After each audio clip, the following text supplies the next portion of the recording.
Proyecto de Real Decreto de Formación Profesional Básica. Proyecto de Real Decreto de Currículo de Primària, ESO i Batxillerato. Dos apunts sobre la publicació de la LOMCE al BOE. El govern insisteix a condicionar la paga extra al cobrament de l'impost de dipòsits bancaris.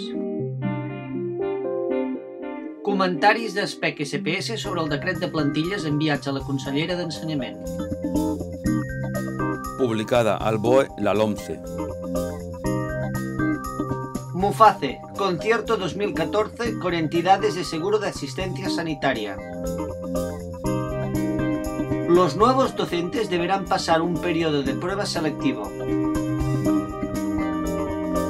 Alerta SMS.